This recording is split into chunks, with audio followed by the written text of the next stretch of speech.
अपना है? ये पार्टियों के मंशूर देखेंगे वो कि हमारे लिए क्या क्या है इसमें, या परफॉर्मेंस को मद्देनजर रखें? अब जिस तरीके से हमारे जो हजरात अपनी इलेक्शन कैंपेन के लिए हमारे मिनिस्टर या मैंने MP जा रहे हैं अपनी कॉन्स्टिट्यूंसीज में, और अवाम मज़ामत कर रहे हैं, थोड़ी तादाद में कर रहे हो, 50, 100, 200 आदमी हो, ये आंदे के लिए बड़ा अच्छा हो जाएगा। उन्हें अपने मैनिफेस्टो पर काम करना पड़ेगा, उसको अपने इलाके की डेवलपमेंट करनी पड़ेगी, अवाम में जाना पड़ेगा, परफॉर्मेंस भी बेहतर करनी पड़ेगी, बेहतर करनी पड़ेगी। ये बेहतरीन उन्होंने ये फैसला किया कि अवाम के वोटर्स बाहर जा रहे हैं, उनके पूछ रहे हैं आपने क्या काम किया। थोड़े ही लोग हैं लेकिन बड़ा मीडिया में आ रहा है, तमाम जगह लोग देख रहे हैं। तो आइंदा इंतखाबात के मौके पर उन्हें अपना मंशूर जो है उस पर बड़ी अहमियत देनी पड़ेगी, और जो तरक्याती फंड जो को मिलते हैं उस पर बाकायदा उन्हें खर्च करना पड़ेगा और सही तरीके से अपनी परफॉर्मेंस देनी पड़ेगी आइंदा इंतखाबात के लिए। ठीक है डॉक्टर साहब, क्या ज्यादा अहम है?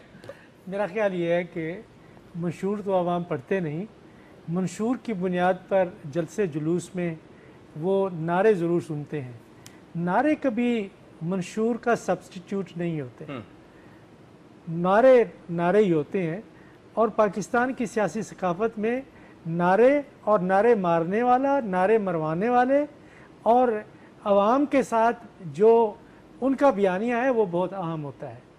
मंशूर एक कमिटमेंट होती है, एक मुआहदा उमरानी होता है, एक कॉन्ट्रैक्ट होता है लोगों के साथ। लेकिन हमारी पार्टियों के जो मंशूर है वो कैच ऑल है, वो इतना बिखरे हुए हैं कि हर तबके के बारे में कुछ कहा गया है और दुनिया जहान की उसमें बातें हैं जो नाकाबिल यकीन है और नाकाबिल अमल है।